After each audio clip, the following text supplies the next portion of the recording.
शुरू हो गया गुरु हैं। बाल पीछे सही कर ले, बाल सही कर ले, पीछे कर ले अच्छे से।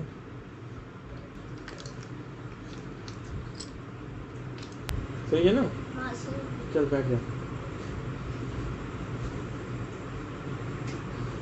मैं आ रहा हूँ। मस्त आ रहा है। हाँ कैनवास है ना, पूरा कैनवास, पूरा ये गोल्ड।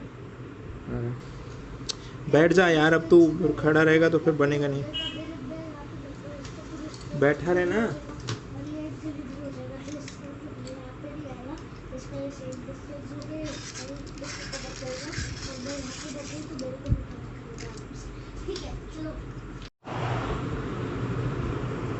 हाँ बिल्कुल ऐसा ही रहे, ये होगी ना बात।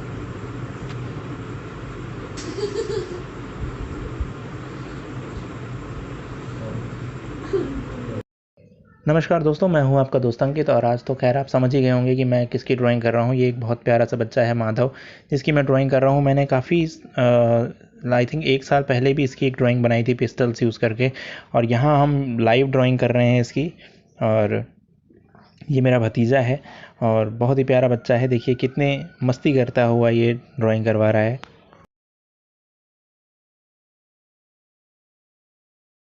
कुछ कॉमेडी जैसी बात। तो आज आप एक बात तो ज़रूर समझ रहे होंगे कि बच्चों को ड्रॉ करना सबसे ज़्यादा डिफ़िकल्ट काम है, क्योंकि वो स्टिल नहीं रहते। और लाइव पोर्ट्रेट में सबसे ज़्यादा ज़रूरी है कि जो कोई भी मॉडल या ऑब्जेक्ट बहुत स्टिल रहना चाहिए, तभी आप अच्छे से मेजर कर पाएंगे चीज़ों को। तो मैं यहाँ पे वही पेंसिल के थ्रू ऑब्जर्वेशंस ले रहा हूँ जो मैं आपको सिखाता रहता हूँ, समझाता रहता हूँ। और मैंने इसके पहले जितने किए थे लाइव डेमो, उसमें से ये सबसे ज़्यादा डिफ़िकल्ट था, क्योंकि ये बच्चा हमेशा ही मूव करता रह रहा है और it's very difficult for an artist to capture all the details. तो फिर भी कोशिश है की है मैंने, देखते हैं कितने रिजल्ट्स मिलते हैं। लेकिन ये है ज़रूर है कि थोड़ी सी डिफ़िकल्टी ज़रूर आती है जब ऐसे ड्रॉ करते हैं हम। बट ऑब्वियसली एक चीज़ समझने वाली ज़रूर है जो यहाँ पे आप साथ के साथ लर्न कर सकते हैं, वो ये है कि आप जब भी लाइव डेमोन्स्ट्रेशन करते हैं तो कोशिश करिए कि ज़्यादा से ज़्यादा पोर्ट्रेचर को ले आ पाने की, ना कि आप पूरा एग्जैक्ट तो आप नहीं ड्रॉ कर पाएंगे। अगर आप 30-40% 50% तक भी रिजल्ट लाते हैं तो अच्छा है। और धीरे धीरे ग्रो होता है ये, जो एक्चुअली पेपर पे जब आप शुरुआत में कुछ लाइंस ड्रॉ करेंगे तो ये लगेगा कि आउट ऑफ द वे जा रहा है। बट जब आप धीरे धीरे उस पर काम करना शुरू करेंगे, एक बार ट्राई करेंगे, 2 बार ट्राई करेंगे और उसमें फिर फर्दर आप वैल्यूज़ को एनहांस करेंगे, तब आपको, क्योंकि बहुत सारी चीज़ें लाइन शेड्स से भी समझ में आती हैं, केवल लाइन से ही नहीं। तो लाइंस आप केवल आउटलाइन ड्रॉ करके इसको नहीं कर सकते, सारी शेड्स को भी आपको जनरेट करना पड़ेगा। जब आप शेड्स जनरेट करते हैं तब आपको ये चीज़ समझ में आती है कि हाँ वो पोर्ट्रेट वैसा बन रहा है कि नहीं बन रहा है। तो लाइट एंड शेड्स का बहुत बड़ा रोल है इन चीज़ में फ्रेंड। हाय यूट्यूबर्स, कैसे हो? और ये भी चीज़ समझने वाली है कि जब भी आप लाइव ड्रॉ करते हैं तो ज़रूरी नहीं है कि आपका ऑब्जेक्ट हमेशा स्टिल ही बैठे या आप जैसा चाहें वैसा बैठे। तो कोशिश करना चाहिए कि उसके कैरेक्टरिस्टिक्स को ड्रॉ करें, उसके फीचर्स को पकड़ने की कोशिश करें। सारी वैल्यूज़ तो पकड़ना डिफ़िकल्ट है और क्लोज टू इम्पॉसिबल है, लेकिन फिर भी कोशिश करिए जितनी डिटेल्स आप ला पाएँ, ले आकर निकाल के ला पाएँ।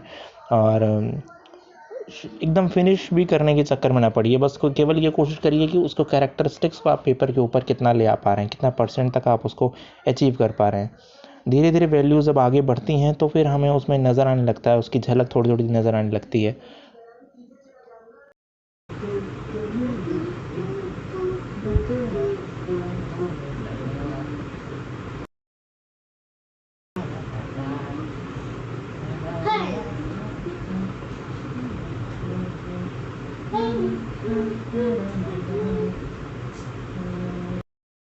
तो खैर फ्रेंड्स, मैंने तो बहुत ही इन्जॉय किया है इनको पोर्ट्रेट करने में, क्योंकि किड्स के पोर्ट्रेट्स करना बहुत चैलेंज भी होता है, और क्योंकि प्रोपोर्शन जो जनरली ह्यूमन फेस में होते हैं, एडल्ट ह्यूमन फेस में होते हैं, वो किड्स में आके सारे चेंज हो जाते हैं।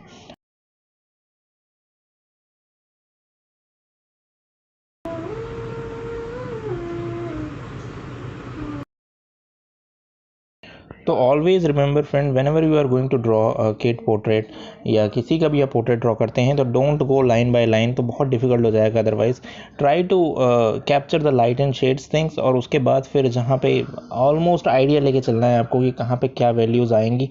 और 100% तो मैच होना भी ज़रूरी नहीं है। इनफैक्ट आपको बस कोशिश ये करनी चाहिए कि आपको कैप्चर करना है पोर्ट्रेचर को, उनके कैरेक्टरिस्टिक्स को निकाल के लेके आना है।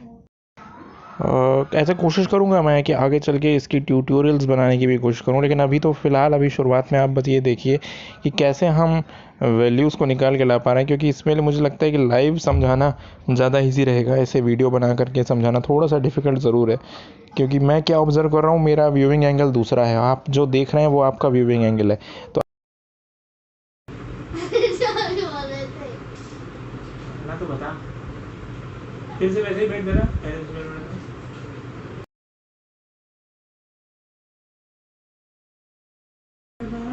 वो शायद तो था थोड़ा सा, उसको सिर्फ खाली गिटार को लाइव हो गई। तो आगे मैं कोशिश करूँगा कि ऐसे बनाऊँ कि जैसे कि आपका व्यूइंग एंगल और मेरा व्यूइंग एंगल सेम हो जाए। वैसे ही इसके बाद तो इन्होंने मुझे ड्रॉ भी नहीं करने दिया और इनका पेशेंस ने जवाब दे दिया, तो ये उठ के चले गए। बट मैंने इस पोर्ट्रेट को फिनिश ज़रूर किया। अभी जिस लेयर पे दिख रहा है उसके बाद मैंने अपने आप से इसको फिनिश किया अपनी मेमोरी से, तो वो इस तरह से फिनिश हुआ है। तो thank you Madhav for being a model, और आप सभी को बहुत बहुत शुक्रिया। Thank you friends, please channel को सब्सक्राइब जरूर कीजिएगा। Thank you once again.